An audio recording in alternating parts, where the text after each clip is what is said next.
Hello, dear friends. We are glad to welcome you to the round table, What is the Danger of the Consumer Format of Society, which is a continuation of the conference, Global Crisis. This already affects everyone, which took place on July 24th, and it was a global international event that was translated into 72 languages. The conference itself touched many topics, and we are happy to discuss these topics in more details with specialists. And we are honored to welcome the participants of today's roundtable. It is Mr. Ramendra Kumar from India, award-winning writer, storyteller, inspirational speaker with 41 books to his name, which have been translated into 30 languages and included into several textbooks and anthologies. Welcome. Mr. Ivan Idrova from Ecuador, external consultant and International Labour Organization, value chain and market system research specialist. Welcome, Mr. Idrova. Dr. Kumam Aram Iyer from India, independent sustainability strategist, PhD in metallurgical engineering. Welcome. And Ms. Renata Polyakova from Slovakia, health consultant. Welcome. And I also would like to welcome my co-host, Anna. Please, the word is given to you. Thank you, Alexander, and greetings to all our speakers today. Really vital issues were raised at the conference, and today we will touch upon the question that leaves no one indifferent. That is the technology-driven displacement of jobs, dangerous vector of artificial intelligence development in consumerist society, climate crisis. And it's around the globe. So we're happy to announce that a new conference will be held on consequences which already affect our lives. This conference caused a wide response, and on December 4th, the next conference named Global Crisis, Time for the Truth, expanding on the topic of climate and environmental disasters. So I would like to ask our guests to share in short your impression on the conference, on the topics which were raised, and on the whole scale of facts presented to the audience, which brought up. So, Mr. Idrova, I would like to pass the floor to you. Could you please share with us your impression? Sure. First of all and foremost, thank you so much for having me on board. It was such a pleasure and an honor to participate in this, both the conference that was held on July the 24th, as well as for having me now today with these exquisite panelists, my colleagues and fellow experts. Allow me to say that I have to congratulate the whole team. It was really such a wonderful, well-organized and successfully executed event where everybody I can think so was able to reach out not only knowledge, but also the way of thinking on how professionals, experts, as well as scientists, they had been trying to deal with different ways of how we can come out with a better society, what is being called now with the right name of the creative society, how we can improve things and how we can look for the betterment of the whole world. And then if you have reached out the thousands of people, if not millions, I think so coming up with a common sense on discussing global issues that are already been affecting us, it is, I think so, the best way to really start to think about how we can change the way we are running this world. So congratulations again. Thank you, Mr. Idrova, for congratulations and for the words. It's really impresses a lot how much can people achieve when they're united. And I would like to ask Mr. Ramendra Kumar, can you please give your impressions of the conference? I would like to say that the conference was not an event. It was not a program. It was an experience. Just imagine, it's mind-boggling. Thought leaders from across planet Earth, deliberations translated or interpreted in 72 languages, and then topics which are extremely, extremely vital and critical for mankind today. All this stitched together seamlessly with the sparkling foundations of the creative society. What more could one ask for? This, I have watched the videos, watched the exchange and deliberations between the thought leaders. And I would like to say that the basic focus was to create a harmonious society and a safer, saner, and softer world. My takeaways are: number one, the time for action is now, not later. If we don't act in the today, we will not have any tomorrow left. Second thing is that the creative society is a renaissance which we have to imbibe and inculcate. And third thing is that the consumer society is a one-way ticket to disaster. Thank you. Thank you so much, Mr. Kumar. And really, this event, it was a turning point, which gave many understandings, and it's really new beginning for us as society. Thank you so much for sharing your impression. I would like to ask Ms. Polakova to share your impression after the conference and about topics which were raised. Hello to everyone. It's a great honor to me to be here, and I'd like to share that all my life I was looking and I was searching for higher meaning, and I found it in project of Electra IPM. So thank you so much. And of course, this event, this conference that you mentioned, it was a great experience because thousands, maybe million people were synchronized for 12 hours, and it was a really great experience. I understood a lot of things. And after this conference, I'm working with Project Creative Society for 2 years, but this event was really important because after this 12 hours event, I understood that only solution how to survive is creative society. It's not possibility, that's fact. We need to build creative society. And to me, was really impressed 3 parts about artificial intelligence, ecology, and climate crisis, because I understood that we can harm our civilization, but we can help each other by uniting. So thank you very much. Hundreds of people who were collecting this information for 2 months. That's great, because one person can do that maybe for years and maybe more. So thank you so much to everyone.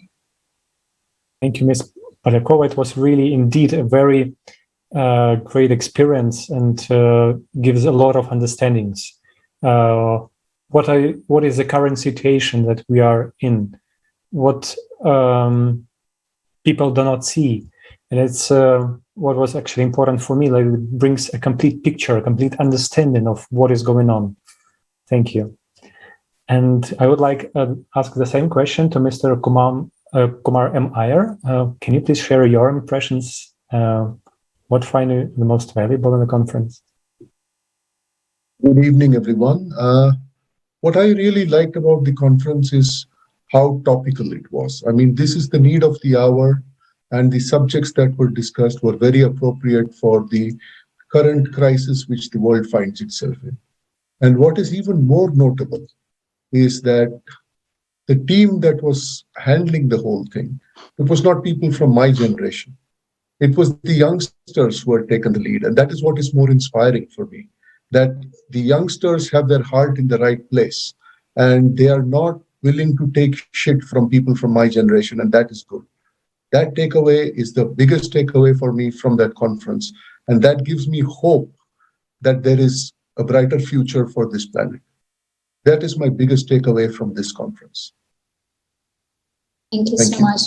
Thank you so much, Mr. Iyer. And it's really unity of people of all ages, because we need to unite the whole human potential to make this global change. And now I would like to suggest us to watch a video excerpt from the conference about artificial intelligence, which is replacing human labor in most of the professions. And we invite you to reflect whether people will be offered new opportunities in the current consumerist format of society.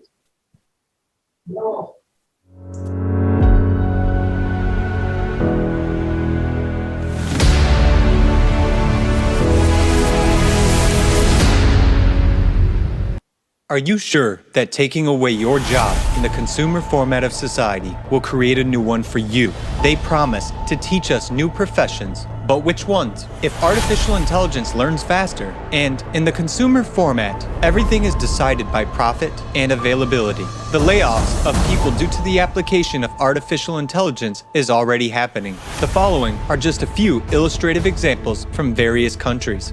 The Chinese mobile phone factory Shenyang Precision Technology has replaced 90% of humans with robots. This increased their productivity by 250%. People have not been offered other jobs. They were just simply fired. In 2018, Sberbank of Russia, the largest financial enterprise in Central and Eastern Europe, introduced artificial intelligence and cut 70% of middle managers.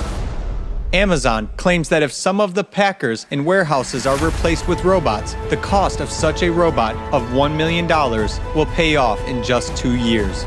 Professions that require performing repetitive and predictable tasks in the field of transport, logistics, and economics are already being actively replaced by artificial intelligence all around the world. The future of logistics has come. Many links of the logistics chain are automated and already work without human intervention. Hyundai Merchant Marine Company has launched the world's largest container ship capable of transporting 480,000 tons of cargo. The main functions of the vessel are controlled by artificial intelligence. The world's largest modern ports, Shanghai, Hong Kong, Rotterdam, and Long Beach, serve hundreds of thousands of containers with virtually no human involvement. Yet, this is just a small part of the overall picture. Impressive, isn't it? Have you now thought about the fate of people who once worked at these enterprises? Modern transcontinental logistics companies, AliExpress, Amazon, UPS, Walmart, DHL, are intensively replacing human labor with robots in their warehouses. Besides moving cargo, robots are engaged in packing and sorting goods. Self-driving trucks have entered the market. Volvo and Scania companies have presented models of completely self-driving cars, which do not even provide a place for drivers. The entire economy is rapidly switching to automated management. Paying for goods, we are no longer surprised that most transactions in banks are automated. Bank of America started opening fully automated branches back in 2017. Without staff. You can get a mortgage, a car loan, or a credit card there. China Construction Bank, CCB, already has a branch in Shanghai that is run entirely by robots. It allows you to manage accounts, buy gold, and analyze real estate investments using virtual reality glasses. Banks benefit from the use of artificial intelligence, and they expect to save up to $500 billion by 2023. At a time when millions of specialists will be left unclaimed, banks' profits will rapidly grow. The robot performs the same actions as a live operator. However, it needs no break and makes no errors. Unlike other industries, banks are not burdened with expensive factories, manufacturing plants, or showrooms full of luxury cars. Their biggest expenses are people. The work of financiers, economists, accountants is also built on repetitive algorithms and right now is being automated through the Agency of Artificial Intelligence. Beeline uses the Robbie robot for accounting. He checks more than 90% of cash documents in 3,000 telecom stores and replaces the work of 101 accountants. Robbie is constantly developing, and today it can work even with complex documents for the installation of equipment and the commissioning of fixed assets. Already now, only one bot can work instead of an entire accounting department. It not only conducts complete accounting, but also generates reports for making management decisions. In their report, the representatives of Oxford University, Carl Frey and Michael Osborne, predict job cuts for accountants and auditors up to 94%. With the automation of financial processes, related professions, tax inspectors, controllers, auditors, will also disappear. And the profession of a stock trader, which was considered very prestigious and profitable 20 years ago, has now been replaced by artificial intelligence by 40%. Robots are able to determine trends, analyze quotes simultaneously on several exchanges, and make a mathematical forecast straight away. Humans can't do that, so they are inferior to machines.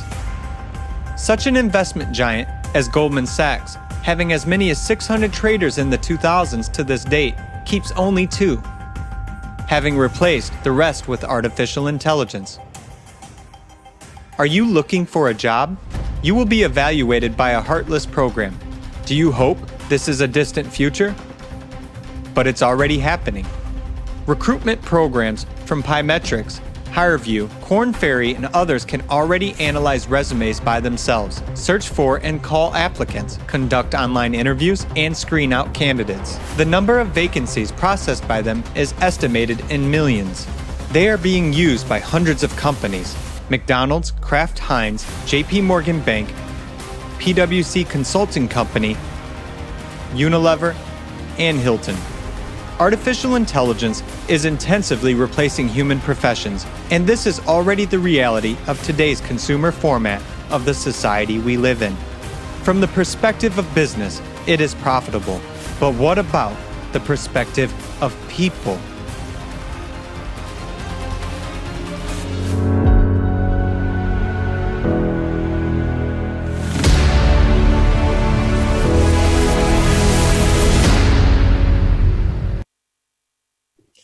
In the video, we have seen how far the artificial intelligence powered by machine learning and neural networks has been already developed so far.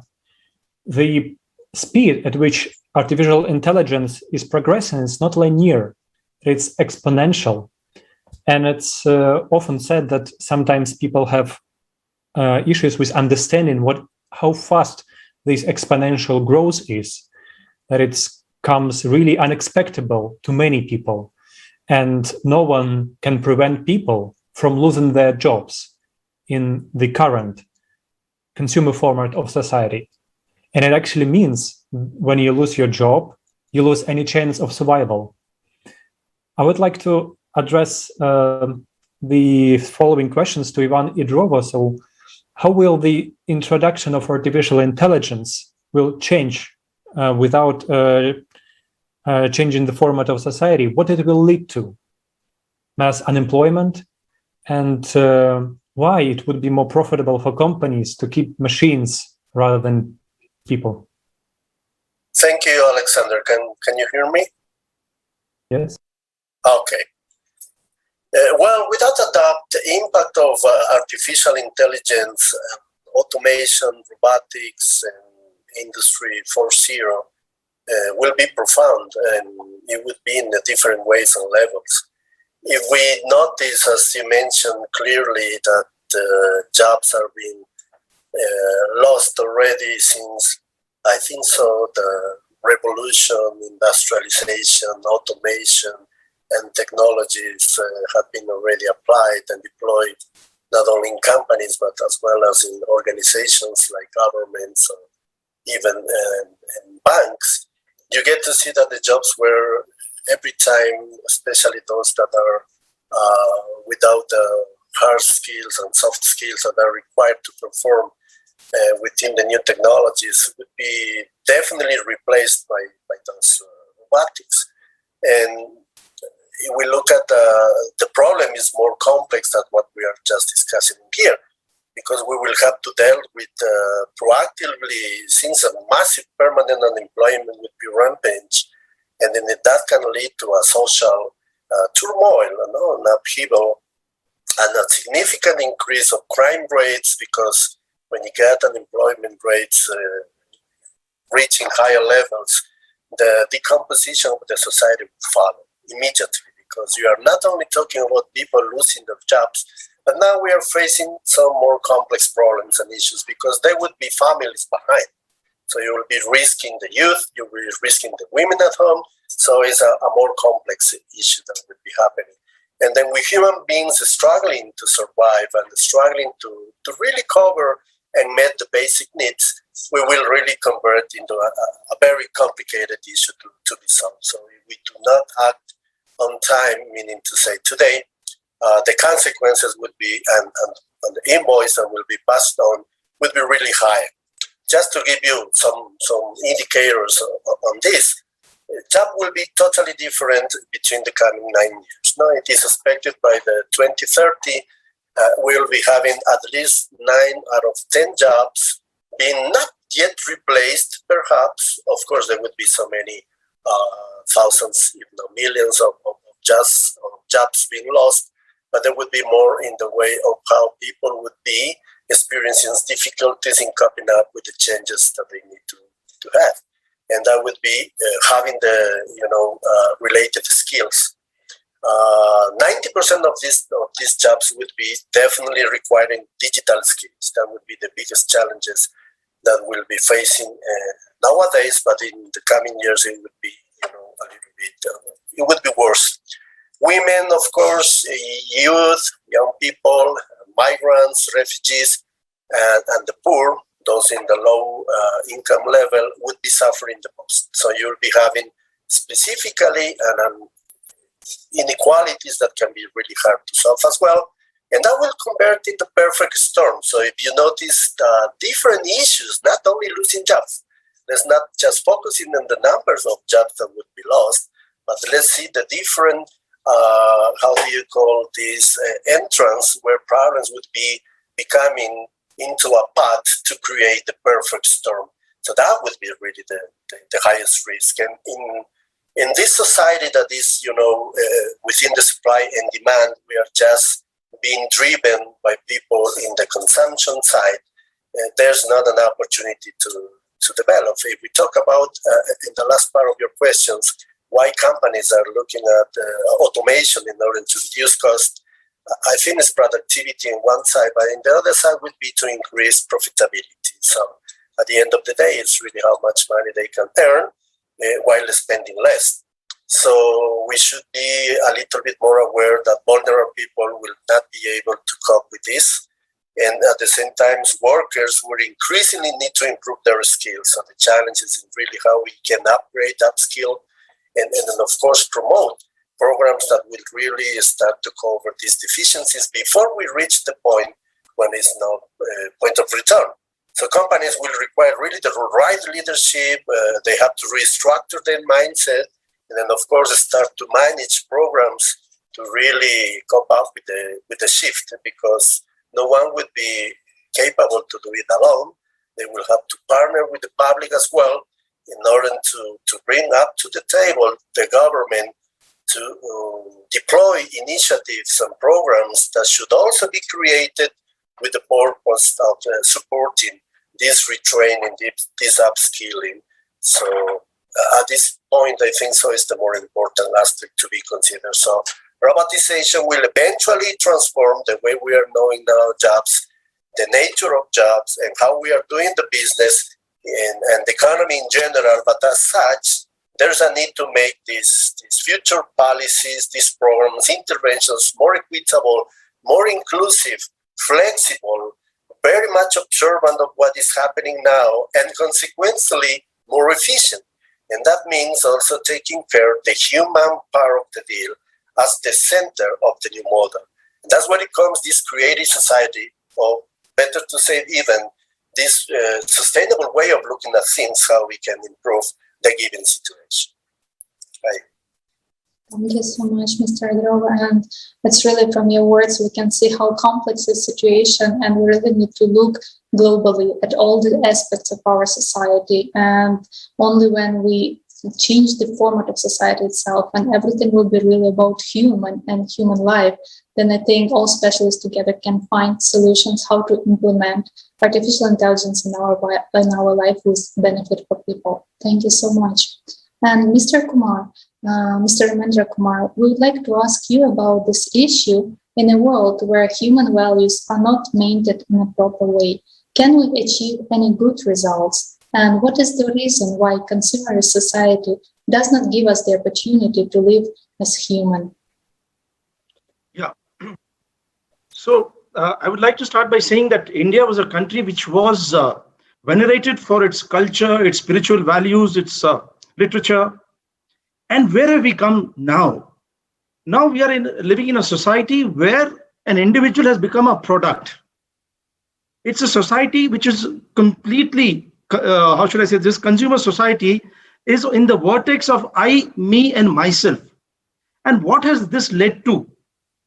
It has led to disparity, inequality, which again has resulted in crimes, in violence, in so many isms, terrorism, jingoism, communalism, regionalism. The only ism we have to adopt, but we have completely forgotten, is humanism. And what is this consumer society leading to? It's leading to competition. Now the competition starts, you would be amazed that there is a particular institute in India which calls women who are pregnant, and they are exposed to mathematics and science so that the fetus can internalize and imbibe these skills. How ridiculous is that? And what do they hope? They hope that they make better engineers and better doctors. Why do they want better engineers and better doctors? Not to solve the society, but to make more money. This consumer society has resulted in a situation where the only person who is happy is the person whose neighbor is unhappy. This is the kind of competition, and competition has resulted in corruption. And to what levels? I have been to Sweden. There, on the index of happiness, they are on the top. On the index of corruption, they are the lowest. In India, unfortunately, on the index of corruption, we are very, very high. In the index of happiness, we are quite low. So clearly, we are doing something really, really wrong. And this is not only true for India, it's true for many, many, many countries. Again, taking the example of our Denmark, there they conduct empathy classes. Can you believe that? Once a week, the children are exposed to what is called Klassensted, where they are allowed to, learn, solve problems in a spirit of camaraderie, comradeship. There is no competition. You don't get medals for being the first in sports or the first in academics and all. Your only competition is with yourself. So I have taken the liberty of introducing a new concept in some schools where I visit. You've heard of ATM, Anytime Automated Teller Machine, or abbreviated in India as Anytime Money. I have called this concept of mine Anytime Memory, ATM card. This is a card which is invaluable, it is priceless, and you can create it with love and time. It has got no expiry date, it will last forever and ever.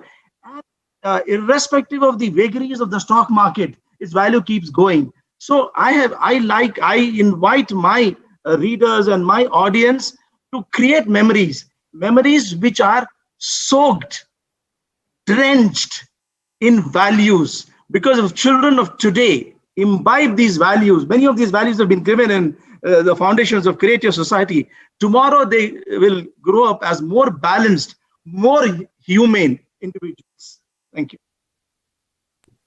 Thank you so much for your understanding. It's also very important to stress it again that that's actually one of these big differences between consumerist format and creative format of society is what is both of them are oriented. When in consumerist format, everything is oriented only on money, on profit. When in creative format, human life and everything that can improve it is the most valuable thing. And I would like to ask Dr. Kumar M. Iyer, what is your point of view are threats, or I would rather say dangers of the consumerist form of society where we live in? Yeah, if you look at my background, what is displayed behind me, this talks about what I believe in, or being what is truly sustainable. We cannot live in a society which is driven by profits. As Ramendra Kumar just said, we should not be going by yardsticks of who is number one and who is number two. It's me against myself. Am I a better person today as compared to what I was yesterday?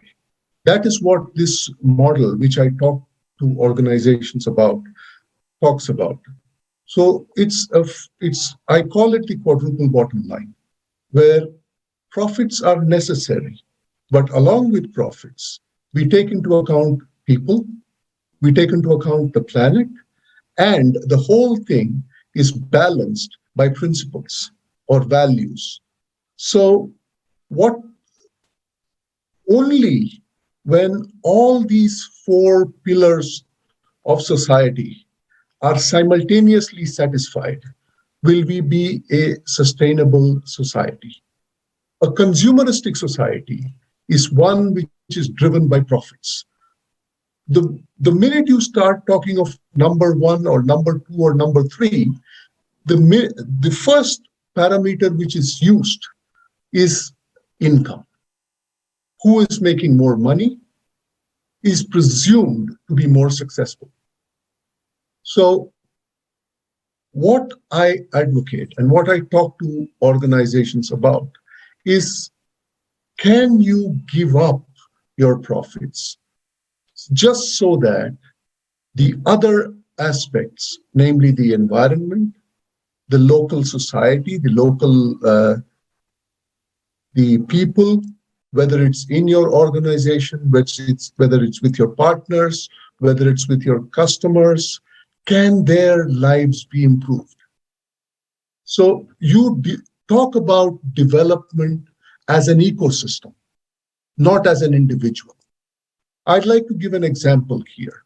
Let's say I have a palatial house, a fantastic, beautiful, state-of-the-art house, and my neighborhood is filthy. Would I like to live in such a house when everywhere around me I only see dirt, I only see poverty, I only see hunger? That is unfortunately what the consumeristic society is creating islands of prosperity, surrounded by huge areas which are of people deprived of even basic necessities in life. So unless we move away from a profit-driven society and move into a system where the principles are considered equally important as profits, where we listen to the planet is crying for help today. Unfortunately, we are not listening to it. And so what is happening? The planet is fighting back. We see forest fires, we see unseasonal rains, we see floods all across the world. So the planet fights back the way it can. And all this is because of our mad drive to be number one in terms of revenue, in terms of profit. So let's stop, take a pause, and see that profits are necessary, but profits are not everything. So the minute we realize that and give equal importance to the other factors which go up into making a sustainable society, only then will we be able to leave behind a planet for subsequent generations. So in conclusion, what I would like to say is that a consumeristic society is not the solution if we want to see the turn of this century. If we want to have our children or our grandchildren live to see the year 2100, we have to have an alternative model. And the consumeristic model is not the model which will take us to the end of the 21st century. Thank you. Thank you so much, Mr. Ryan. And it's really important to review our value system and understand what is the real value of that profit which we are fighting for and what it will cost us in the near future. I would like to pass the floor to Ms. Renata Polakova. Could you please share with us also your view? What are the threats and risks in the consumer society format? Thank you. I would like to say that the truth is simple. And to me, true is that we should love each other. Let's look how does it look love in consumer society? The highest value is money, profit. What does it mean? That some people are striving to have more money, to have more benefits, only for loved ones or for people who are serving them, who are their slaves. That's everything. But the highest value is human life. I would say that I love 8 foundations of creative society. I read them every week because that's the complete view of how creative society should look like. And at the end of first foundation is written that if one human is valuable, then all people are valuable. So the circle is bigger. In consumer society, we love only our loved ones and a few people. But in creative society, we love each other. And that's the truth. The truth is simple. If we choose money, I think we choose death. And if we choose human life, we choose life and future. So for example, I'm a health consultant. True to say, I'm not 100% every day for my client. I'm a person. I have 3 kids. I have family. But if artificial intelligence can involve thousands of specialists, can have some important data of every patient 24 hours, it would be perfect. The human life would be the highest value. But if artificial intelligence would stay in the hands of one person, I'm not sure it wouldn't work. So we need creative society. We need to love each other because love can bring us freedom. Love can bring us freedom. So thank you. Thank you, Ms. Polikova, for your answer. And what is really inspiring when you think about creative society, which perspective it gives in any spheres, and especially in technological development, that if everything will be pointed towards human life and survival of humankind, what can be most valuable? And it's interesting that another topic which was raised during the conference is the topic of climate crisis. We already, as a humanity, see that we don't have technologies yet that can prevent climate to be developed so fast and all these consequences of disasters. And sometimes people are really overwhelmed by these disasters, and this will force them leave their homes, leave everything what they already got, and just walk to a more safer place. And of course, dear viewers, you might think that that doesn't concern you, but just think about it. Look to the outside. Is it really so? I, for example, I only recently have looked out of my window and see the consequences of disasters that were happened in North Rhine-Westphalia, where I live.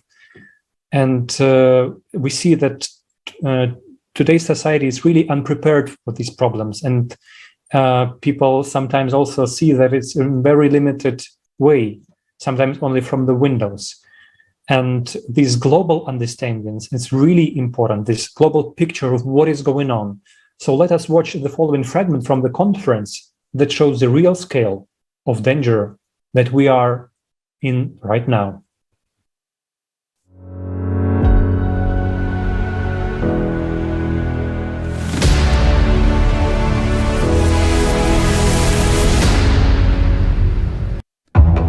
The climate is changing before our eyes. People are losing their lives.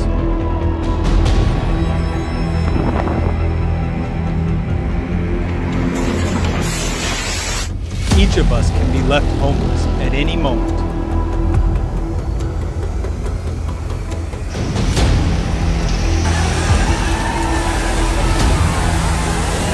Are you ready to hear the truth from eyewitnesses of the events? In Texans, statewide, was reported over 2,500 of the highest low record temperatures ever recorded. This summer, Western Canada has faced extreme heat, and many cities have reached record high temperatures.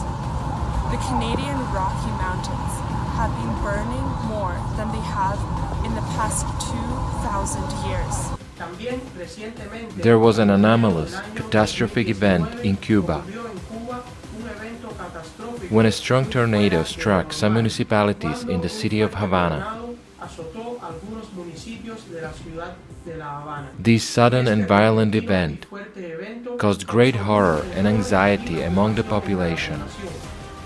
The people of Tabasco are now very afraid because the season of rain and hurricanes is damaging a lot of houses. Everything is flooded. In an instant, the downpour causes people to lose everything they worked for. There have been some violent storms lately that are changing people's lives. They not only affect people's lives but also deprive them of their means of subsistence, leaving people stranded and terrified, not knowing where to go or what to do. So it was from one extreme to the other. We were on fire at one point and then we were underwater. Till March 20th, we had 40,000 aftershocks, the largest of which were of magnitude 5.7. Unprecedented frosts have blanketed much of France.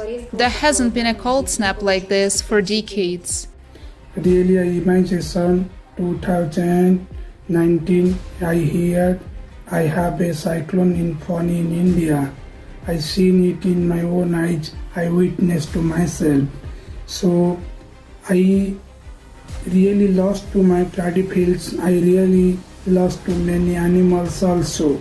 And I hear many people destroyed their home and they are also homeless. Several flooding occurs every 4 to 5 years and covered 60% of the land mass.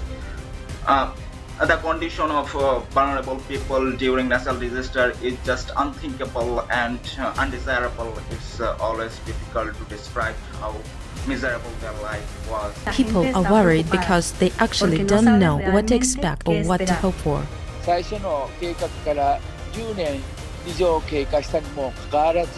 Decades have passed since the original flood control plan was developed, but it has never been implemented. People are still in danger.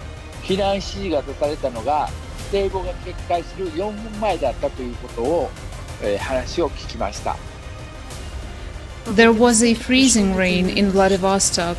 Trees and cars were covered with an ice crust. Many people were left without electricity, without water, without heating. We were cleaning it all by hand. And one man said, "I'll help you with the first bridge, then I'll go get the tools I have at home. I'll take my tools and we'll help finish the job." The man returned with his tools in his hands. I asked, "How is your house?" "I don't have a house." He kept on cleaning because what else did the man have to do? Part of the country is flooded. What is happening in Belgium now is a huge tragedy for its residents. In some areas, the river level has risen by 2.5 meters. Houses are flooded. Cars are floating along the streets that have turned into rivers. People climb onto the roofs waiting for rescuers. But the water is coming up and no one knows what to expect next.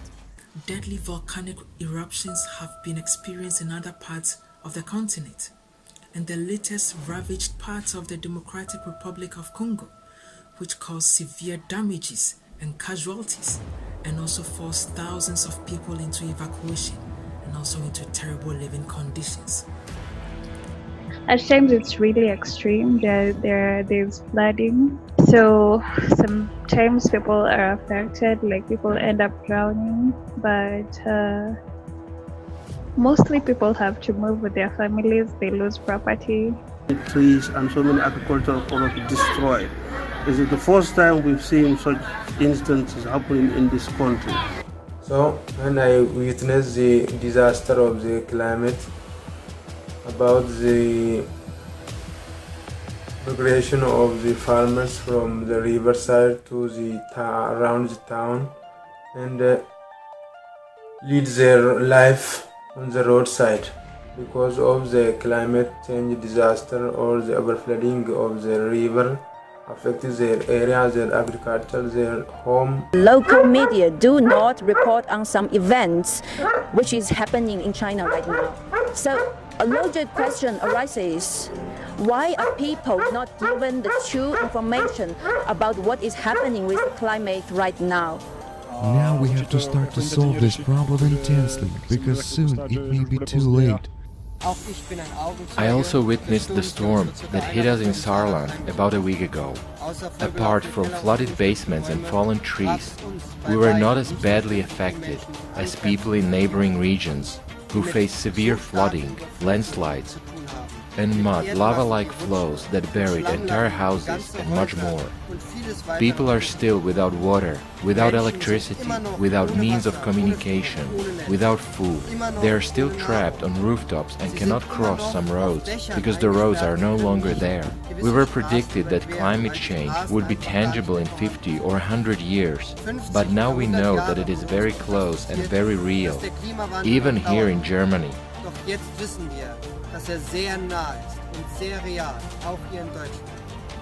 Hello, I'm David from Germany. Just recently, we had severe flooding. People were shocked and not ready for this. Suddenly, we saw how just a few hours of heavy rains caused flooding that washed away cars and houses. This was really shocking to all of us. We were in a state of shock as something that seemed to be very distant was right here at our door.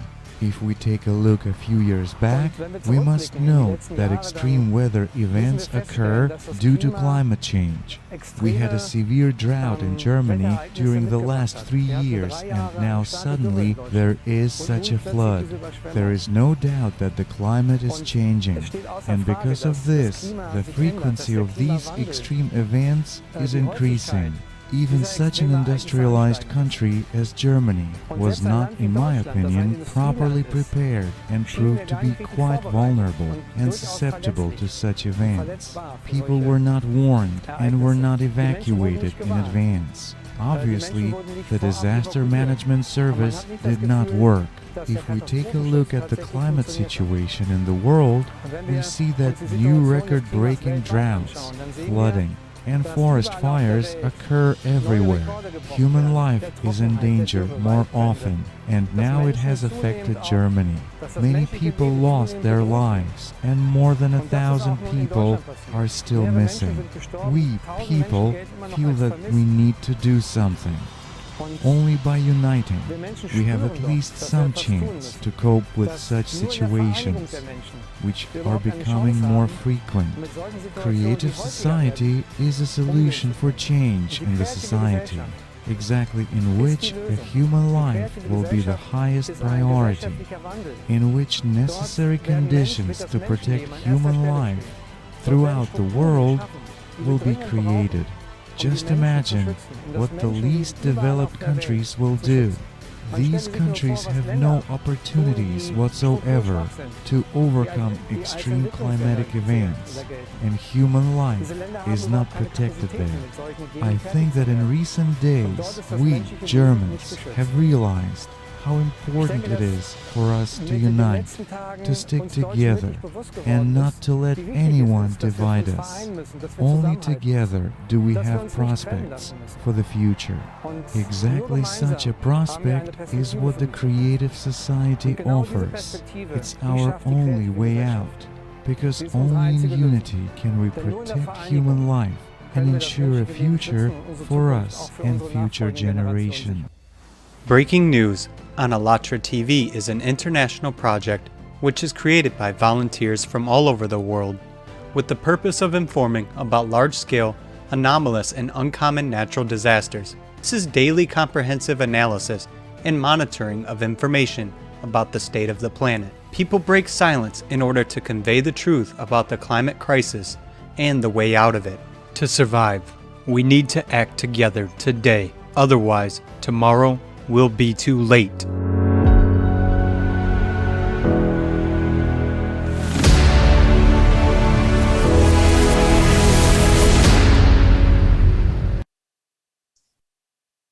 Right, nowadays we see that climate disasters are increasing worldwide and they're happening very suddenly.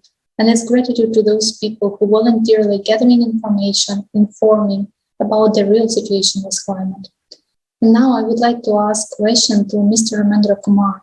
Could you please share in your country, what are the examples of interaction among people during climate disasters? What happens? Which insights people have experienced? And is it possible to survive for one human during such circumstances?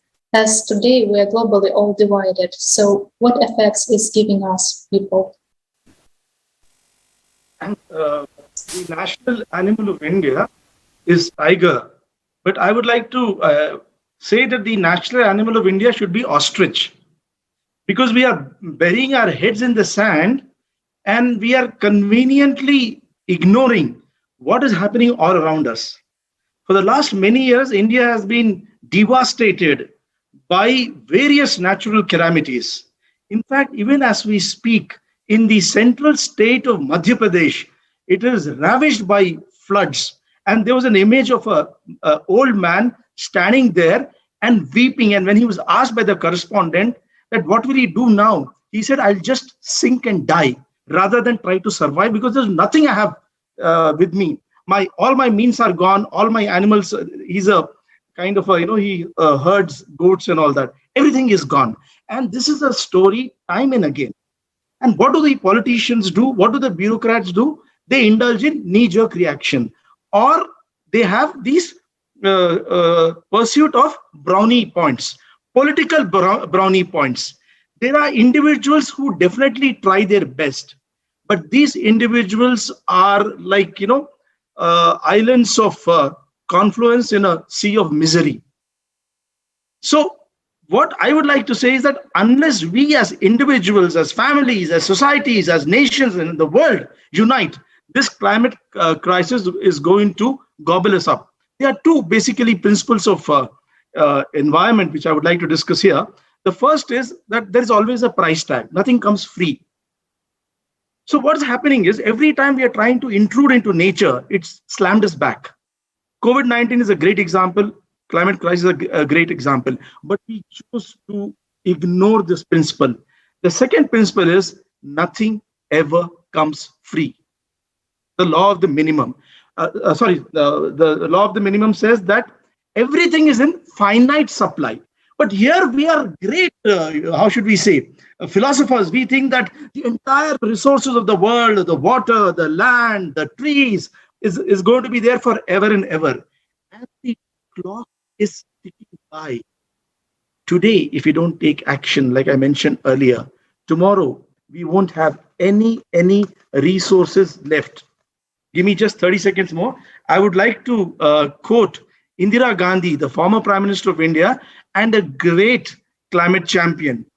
She has said that modern man must recognize, as did the ancients in India, that one can take from the earth only so much as one puts back into it.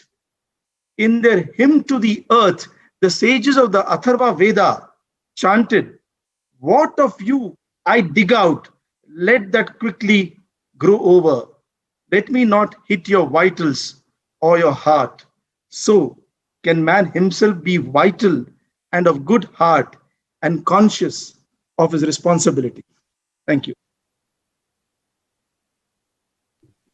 Thank you so much, Mr. Kumar, and for this understanding and for that exactly the resources are limited. And actually, what is most resource that we have right now, which is very limited, is time. And for us humans, it's now time to act without any delaying. And it's also important to face the truth, what is exactly happening with climate. And unfortunately, the current trend is talking about humans that are responsible for all these climate events. But is it really so? Or the climate change has a cyclical nature and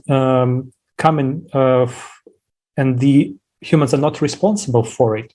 We can also see that cataclysms are growing not only across our planet, but also in solar system. And soon, very soon, billions will migrate. And when we see right now, when a migration only of a few millions, what is happening? We see struggling for resources, in human relationships between people. We can only imagine what will happen when billions of people will migrate. And I would like to ask Dr. Kumar Meyer, can you please share your understanding what will happen to us in the case of the consumerist format?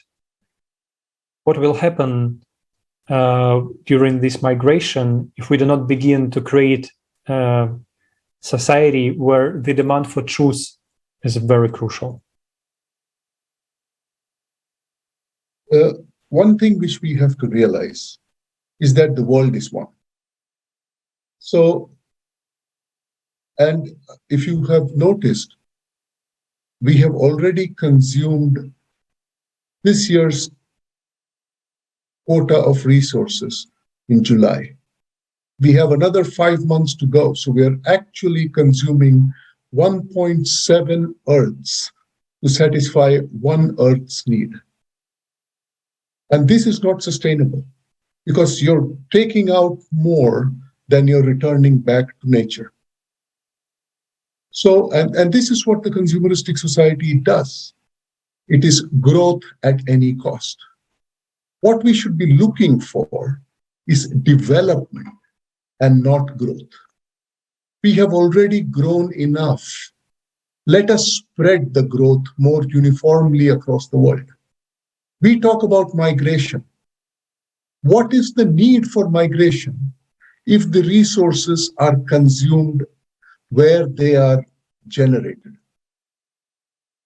We have instances where countries are consuming twice or even 3 times their allocation of resources.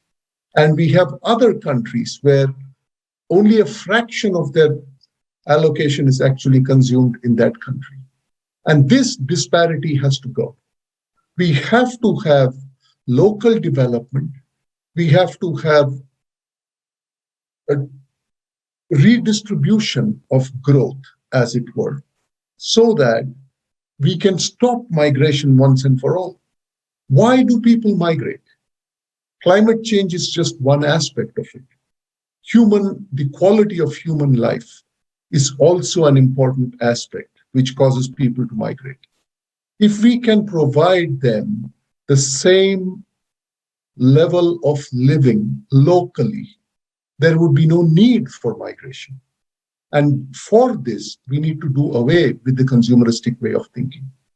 We have to stop thinking about I, me, and myself, and think about we. Think about society, think about the world. Because today, no country can afford to think of itself in isolation.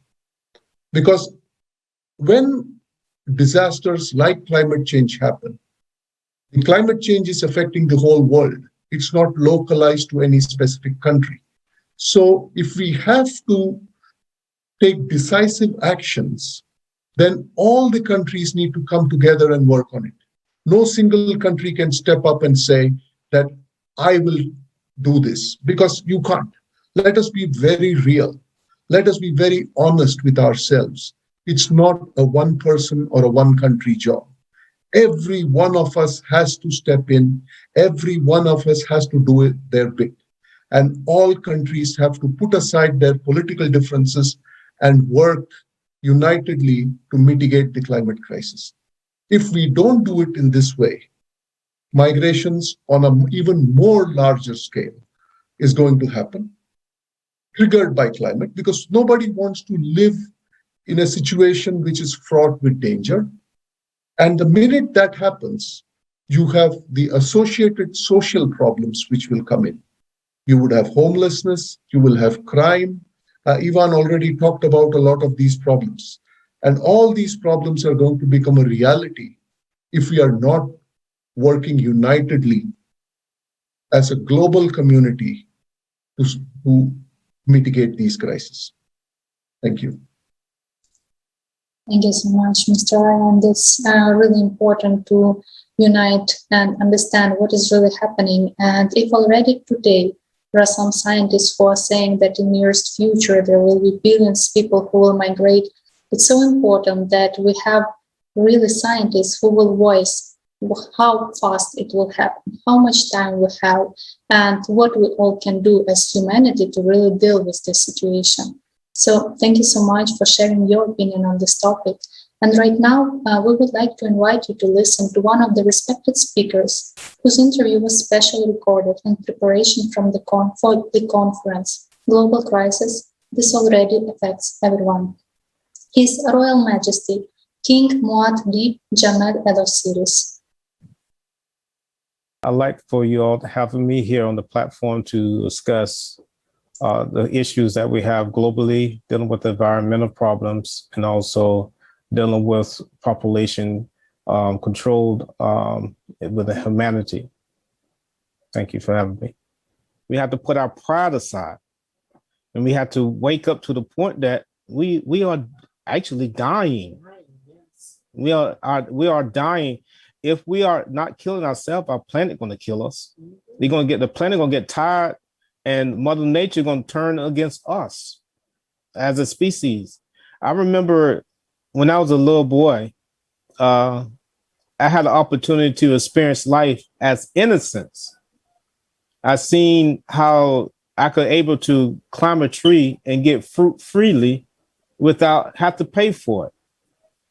I mean, I used to see miles and miles of mangrove trees, miles and miles of pomegranates, miles and miles of all types of plants that I could able to eat. Now, can't find that no more.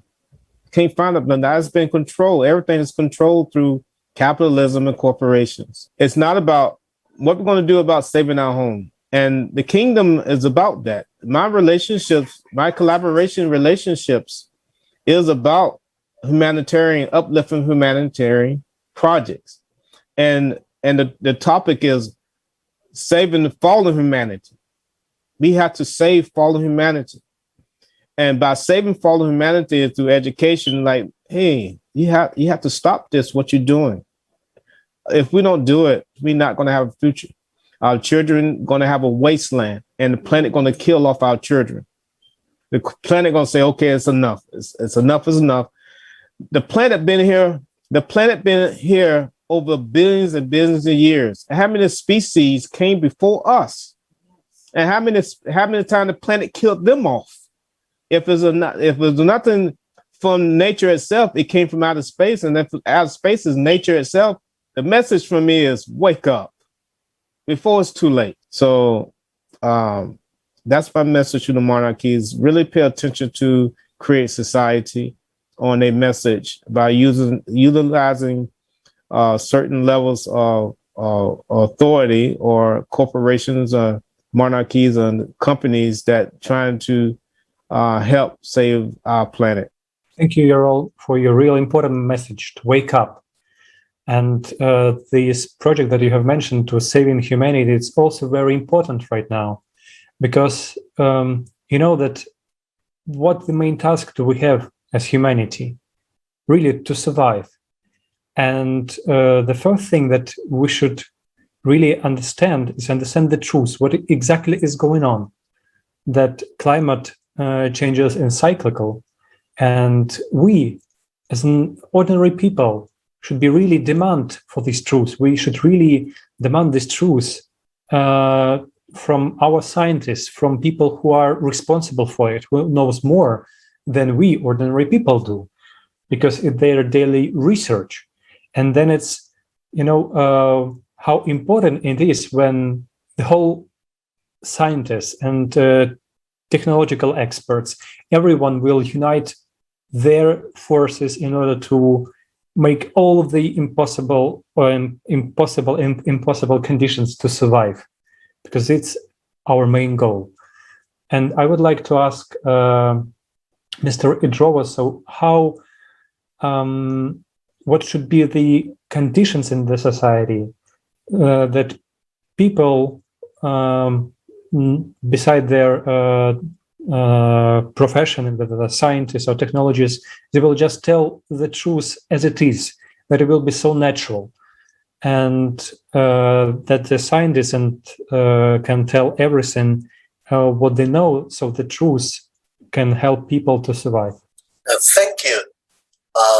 Maybe I would like to start a little bit telling you that when the COVID-19 pandemic took us everybody by storm last year in 2020, I thought that kind of, suddenly crisis will really put us all together and will really make us to rethink the way we are approaching this world, the way we are spending our lives in this world would be changed. We'll be more compassionate, we'll be more looking at empathy and sympathy for the people who are perhaps in less advantageous living conditions, and didn't happen. If you notice, even when it comes to a more rationalized way of thinking that we have to get the vaccines, run down and available to any of those countries, especially those in developing countries that cannot afford either the technology or the financing to support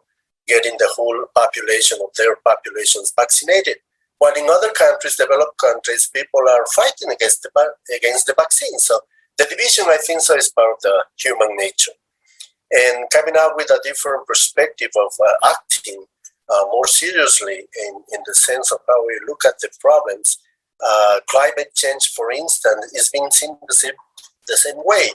More or less, the world is being divided 50-50. 50% of scientists, 50% of experts are really thinking that human activities are among the different reasons why we are having these worse conditions every single year after. And then the other 50% is really, and are still part of the scientific world, they are still saying that it's a natural cycle of the world. But for me, instead of asking the truth, we all know the truth already. So it's rather how we can really internalize this and how we can come up together and trying to act more proactively in order to do the things. What needs to be done is to stop doing the same way. The consumeristic aspect is already or has already taken over us, so we have to rethink that and get back a little bit backwards. And if you notice, the intergovernmental panel on climate change, which is a higher level committee being composed, I believe, for more than 1,300 scientific experts, they came up with the same conclusion. The world is already 95% under the probability that the human activities over the past 50 years have caused these issues in the planet. So no chances to keep on continuing discussing.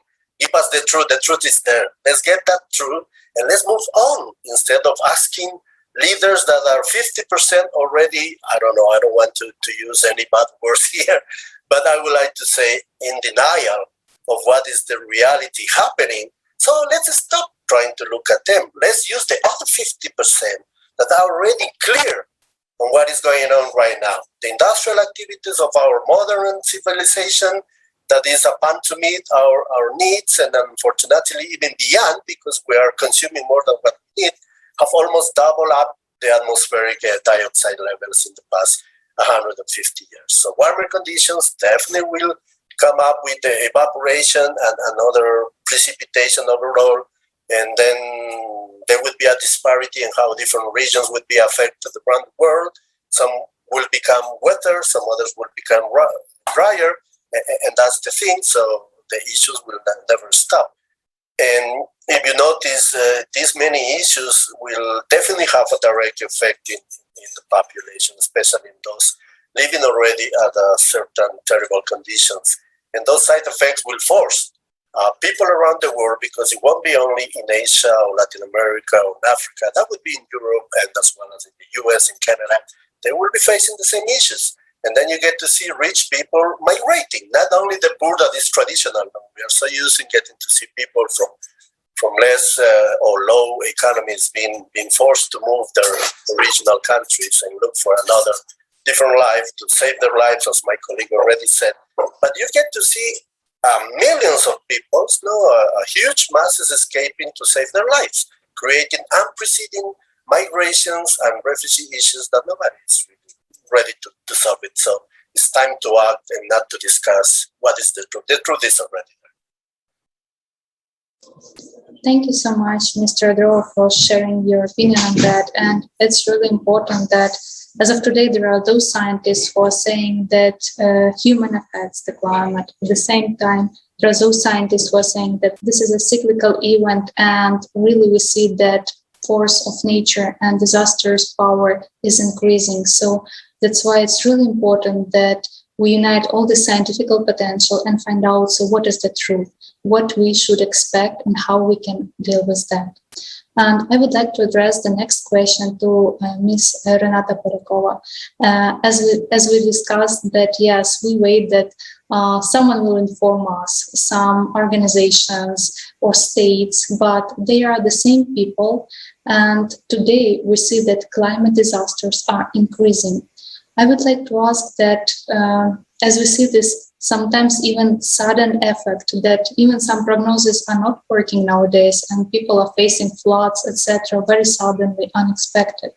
Could you please share your view on importance of unity among people, regardless of their profession and any statuses, but really that people unite to solve this problem? Could you please share your opinion on importance of this?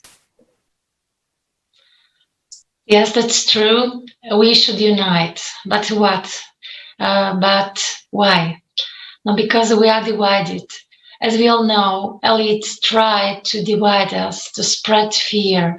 But many people, we are conducting many surveys and social questioning to people what the creative society means to them. And the result and the answer is that we have a power of attention. That was a great understanding to me. Thanks this conference, I saw scientific facts about our climate, about ecology, about artificial intelligence. But every day when I'm living my human life, I see that the power of attention is a key. Because it's very easy. As I said before, the truth is simple. We are choosing every second between good and bad, between life and death. So we should unite because we would like to live. We should put attention into building creative society because as a result of this conference, we understood that this is the solution. And also other effect is there that we should be synchronized. So putting attention into building creative society and synchronizing, that's the most important point or element of uniting people. So I hope and I believe and I know that we will build creative society. So let's build it together. Yes, let's build it together.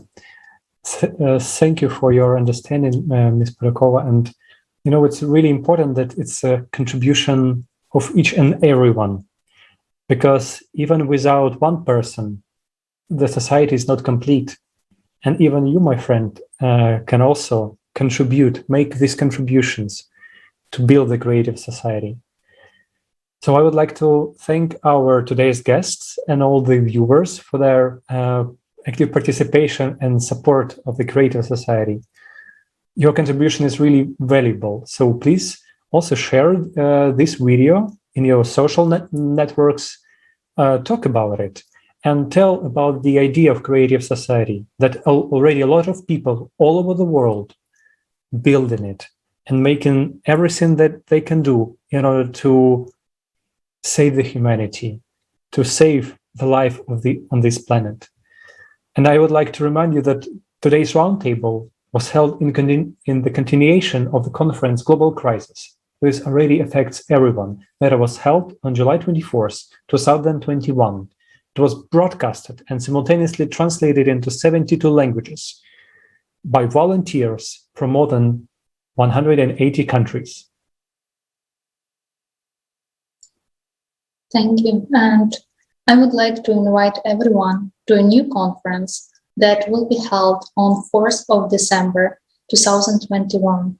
Global Crisis, Time for the Truth, expanding on the topic of climatic and environmental disasters. And once again, thank you to all our speakers today. Thank you everyone who is involved in preparation, interpreting, and streaming of this roundtable and other broadcasts on ALLATRA TV channels. Deep gratitude to our guests, deep gratitude to our viewers, and see you on the next roundtable.